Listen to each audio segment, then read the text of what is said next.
बुलेटिनच्या सुरुवातीला आदित्य ठाकरे बोलतायत, आपण थेट पाहूयात।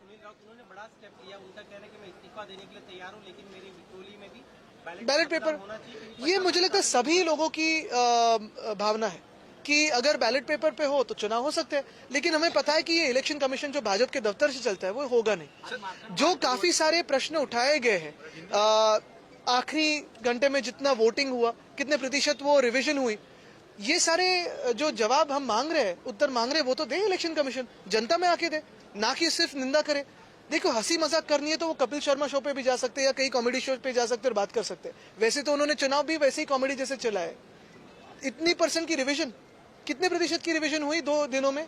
कभी आपने इलेक्शन कमीशन के इतिहास में या सारे जो चुनाव है इस देश में उसके इतिहास में देखा है कि इतनी रिवीजन होती है कभी 2 दिनों में? हिंदुत्व को लेकर महाविकास आघाड़ी में टकराव दिखाई दे रहा है। समाजवादी पार्टी एक तरफ जहां बोल रही है कि वो अलग हो जाएगी। देखिए, मैं उन पे ज्यादा बयान नहीं देना चाहता। वो कभी कभी भाजपा की बी टीम, यानी यहाँ क्या अखिलेश जी के नहीं, अखिलेश जी अपनी लड़ाई लड़ रहे हैं, यहाँ की जो है वो कभी कभी भाजपा की बी टीम की जैसे बर्ताव करते हैं, वो हमने पहले भी देखा है। और इस चुनाव में भी मुझे ज्यादा बोलने के लिए आप इस पे ना लाइए। उन्होंने किसकी मदद की, कैसे मदद की, तो सबको जाहिर है। लेकिन मैं ये कहना चाहता हूँ कि कल का जो ट्वीट था वो पहले भी करते हैं, लेकिन हमारा जो हिंदुत्व है स्पष्ट है। हमने कभी ये नहीं कहा कि हम हिंदुत्ववादी नहीं है। हमारा हिंदुत्व घर में चूल्हा जलाने वाला हिंदुत्व है, हाथ को काम देने वाला हिंदुत्व है, हृदय में राम और हाथ को काम, ये करने वाला हिंदुत्व। और हम स्पष्ट है, हमारा हिंदुत्व सबको साथ में लेके चलने वाला है। यानी कहा था भाजपा ने सबका साथ सबका विकास, लेकिन हम सबका साथ सबका विकास असल में करते हैं, कहते हैं और करते भी आए हैं। हमें महाविकास आघाड़ी में ये जो ए टीम्स बी टीम्स है वो ना सिखाया। महाराष्ट्र ने देखा है कि हिंदू हो, मुस्लिम हो, सिख हो, ईसाई हो, पारसी हो, बुद्धिस्ट हो, सारे लोगों को साथ में लेके आगे जाने का काम उद्धव बाळासाहेब ठाकरे इस व्यक्ति ने किया है और हम आगे भी करते रहेंगे। और यही हमारा हिंदुत्व स्पष्ट है, हृदय में राम, हाथ को काम। ममता बनर्जी जी ने कहा है कि इंडिया गठबंधन का वो लीड करने के लिए इच्छुक। आपको भी क्या लगता है, क्योंकि बाकी और पार्टियां समर्थन कर रही है इंडिया गठबंधन? इंडिया गठबंधन ये हमारे देश के संविधान के लिए लड़ रहा है, हमारे लोकतंत्र के लिए लड़ रहा है। दिल्ली में अगर आप देखिए, लोकसभा में हो या हर एक राज्य में हो, हमारा जो गठबंधन है हमारे संविधान और हमारे जनता की आवाज के लिए लड़ रहा है। ममता दीदी तो हमारे बहुत करीबी है, उत्कृष्ट नेता भी है। वैसे ही केजरीवाल साहब अभी चुनाव में दिल्ली में उतरेंगे, तो ये सारे लोगों में बातचीत हो और आगे कर सकते हैं। अपोजिशन लीडर के तौर पर क्या हो,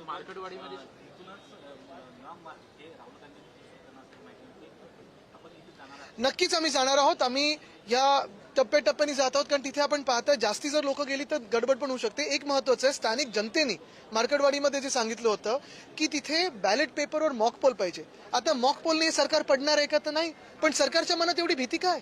निवडणूक आयोगाच्या मनात भीती काय एवढी? मॉक पोल दिला, बॅलेट पोल पेपरवर दिलं तर काय बिघडते तिथे? उलट तिकडचे जे जिंकून आलेले आमदार आहेत ते पण सांगतायत की आम्हाला मॉक पोल द्या। असं नाही ना की कोणी हरलेलं सांगताय, जिंकून आलेले सांगतायत। अपोजिशन लीडर के तौर पर जिस तरीके से बघा आता आवाज वाढत चाललाय। महाविकास आघाडीमध्ये हिंदुत्वाच्या मुद्द्यावर काही बघा, समाजवादी पक्ष अखिलेश यादवजी जे चालवतात ते यूपी मध्ये एक वेगळेपणे चालवतात। इंडिया आघाडीचं तिथे खूप छान नेतृत्व करत आहेत। इकडचं जो त्यांचं जे काही आहेत, अनेकदा मी हाऊसमध्ये बसून पाहिलेलं आहे आणि ह्या निवडणुकीत पण पाहिले की ती भाजपची बी टीम म्हणून काम करतात। मला त्यांच्यावर बोलायचं नाहीये। हे जे कालचं ट्विट होतं ते आधी पण करत आले, पण महत्वाची गोष्ट ही आहे की कुठच्या विषयाला किती खेचून न्यायचं, भाजपची बी टीम म्हणून वागायचं का, हा एक प्रश्न पडतोच। पण मला वाटतं हा विषय लांबवायचा नाहीये। आमची जी भूमिका आहे ती स्पष्ट आहे। आमचं हिंदुत्व आम्ही पहिलं पण सांगितलं, हृदयात राम आणि हाताला काम, ते आमचं आहे। सगळ्यांच घेऊन सोबत चाललोय। उलट तुम्हाला अजून एक सांगतो, कदाचित आम्ही एकमेव पक्ष असे असू जे स्पष्टपणे सांगतो की आम्ही हिंदुत्ववादी आहोत। सबका साथ सबका विकास जे भाजप सांगत होते ते आम्ही करत आहोत, भाजप नाही करत आहे। पण आमच्या सोबत आणि उद्धव बाळासाहेब ठाकरे या व्यक्तीच्या नावावर आपण पाहत असाल, हिंदू असतील, मुस्लिम असतील, सिख असतील, पारसी असतील, बौद्ध असतील, ख्रिश्चन असतील, जैन धर्म, हे सगळेच येतात सोबत। कारण आमचं हिंदुत्व स्पष्ट, आम्ही जसं सांगितलं, आमचं घरातली चूल पेटवणारं हिंदुत्व आहे, भाजपचं हिंदुत्व आहे घर पेटवणारं हिंदुत्व। मला वाटतं आपण पाहत असाल ह्याच्यात वरिष्ठ नेते चर्चा करतील, पण आज ममता दीदी आहेत, जसं केजरीवाल साहेब आहेत, हे सगळेच नेते त्यांच्या राज्यामध्ये खूप चांगलं काम करतात। हे सगळेच आमचे जवळचे आहेत आणि पुढे आपण पाहतोय इंडिया आघाडी ही देशात लवकर सत्तेवर येईल, हे आता चित्र दिसायला लागलेलं आहे। म्हणूनच ते ईव्हीएमचा घोळ घालतात।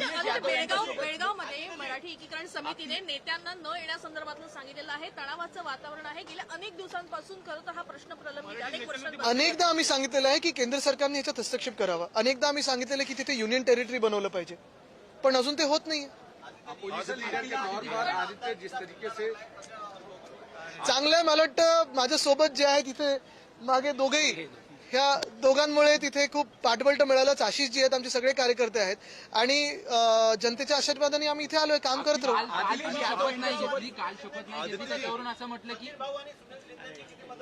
जास्तीत जास्त मला वाटतं सगळी मतं त्यांची आहेत. बघा अख्खा वरळी इथे उभं आहे. एक सवाल हिंदी में जिस तरीके से सरकार कह रही है कि नंबर्स कम है, लेकिन बिना अपोजिशन के हाउस चलाना आसान है क्या? पहली दूसरी, विपक्ष ने क्या अपोजिशन लीडर और डिप्टी स्पीकर की डिमांड की है क्या? हमने महाविकास आघाड़ी ने ये कहा है कि अब तक जो प्रथा परंपरा चलती आई है वही चलते आए. लोकतंत्र में प्रथा और परंपरा का बहुत महत्वपूर्ण एक हिस्सा रहता है और ये जो डेप्यूटी स्पीकर हो या फिर एलओपी हो, ये होके भी सरकार को कोई वैसी गड़बड़ी होनी नहीं चाहिए. हम तो जो विषय है जनता के वो उठाते रहेंगे और यही बात हम कहना चाहते हैं कि देखिए ये जो विरोध की भूमिका है, ये शत्रुता की भूमिका है, कहीं ना कहीं ये अभी कम होनी चाहिए. जो भी हो, ईवीएम ने मैंडेट दिया हो, इलेक्शन कमीशन ने मैंडेट दिया हो, बैठे तो है ट्रेजरी बेंचेस पे, तो अभी आगे जाके जो हम भी विषय उठाएंगे या वो उठाएंगे, ये सारी जनता की आवाज है. कहीं ना कहीं अगले 5 सालों में जनता के विषय, जनता की आवाज वहां है. सिर्फ एक दूसरे पे बातचीत करना, गाली देना, चिल्लाना, ये कहीं कम हो जाए. शिवसेना के पास सबसे ज्यादा मैंडेट हाउस में है, तो क्या एलओपी के तौर पर अमूमन शिवसेना का क्लेम बनता है? ये मुझे लगता है हमने तो अब जाके मांगा है, लेकिन इसमें कोई दो राय नहीं है. ये ना कोई एमवीए में गड़बड़ी है क्योंकि बयान चल जाएंगे. मुझे लगता है कि एमवीए ने ये कहा है कि प्रथा परंपरा को आगे लेके जाए. एक मिनट आता है. सवाल जो है वो नासिक के पीपल गांव से आया है, क्योंकि एक लड़का था जिसने 6 दिसंबर को एक पोस्ट अपनी इंस्टाग्राम पे स्टोरी शेयर करी. उसकी बहुत बुरी तरह से पिटाई हुई. जो लड़का जो पीड़ित है वो बहुसंख्यक समुदाय से आता है और ये बात लॉ एंड ऑर्डर को लेकर भी बहुत ज्यादा सवाल है. देखिए ये बात हो या काफी सारी जो घटनाएं पिछले कई दिनों में घटी है, मैंने तो देखा अभी पूना में भी सिर्फ 48 आवर्स में कितने सारे इंसिडेंट्स हुए क्राइम के. तो लॉ एंड ऑर्डर सिचुएशन है या नहीं. और मैं तो यही कहूंगा कि अभी इस राज्य में एक सीएम 2 डिप्टी सीएम है. होम डिपार्टमेंट किसके पास जा रहा है वो कहिए तो, ताकि ये सारे मामलों पे कोई हल निकलेगा. क्योंकि होम डिपार्टमेंट ये अहम होता है. होम डिपार्टमेंट यानी लॉ एंड ऑर्डर हो, क्राइम को एक कब्जे में रखने की बात होती है. और यही बात मैं कहना चाहता हूं कि सब आपसी झगड़ा छोड़ दीजिए. होम डिपार्टमेंट किसके पास है ये बता दीजिए और जाहिर कर दीजिए. बाद में का एक्सपेंशन हो तब हो, लेकिन होम डिपार्टमेंट का कोई निर्णय दीजिए ताकि ऐसी घटनाएं ना घटे. समाजवादीच्या मुद्द्यावर अखिलेश यादव यांच्यासोबत काही बोलणं झालंय का? भाजपा उनके साथ पहले गई थी तो भाजपा से पहले पूछे. नीतीश जी क्या कहते हैं, नीतीश कुमार जी उनसे पूछे. चंद्रबाबू जी अब तक क्या कहते हैं उनसे पूछे. और ये सब पूछने के बाद हमसे पूछे. 1999 नंतर उपाध्यक्ष पद जे आहे ते विरोधी पक्षाला अजूनही दिलेलं नाहीये. तुम्हाला वाटतं की यमता हा नियम लागू करतील? आम्ही हेच सांगितलेलं आहे की आता एवढं बहुमत मिळाल्यानंतर प्रथा परंपरा परत सुरू करा.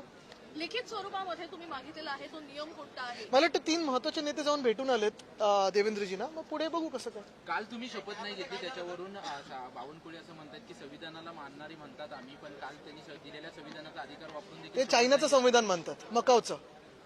आम्ही ह्या देशाच्या संविधानासाठी लढत आहोत आणि ह्या देशाच्या संविधानासाठी आम्ही जे लढत असताना ज्या संविधानाचा तुम्ही अपमान करून घटनाबाह्य सरकार 2 वर्ष बसवलं, महाराष्ट्राची लूट केलीत, त्याच संविधानाचा अपमान करून ईव्हीएम ला जे काही जुगाड करून तुम्ही जिंकला आहात त्याच्या विरोधात आम्ही लढत आहोत. मी नव्हतो त्याच्यात.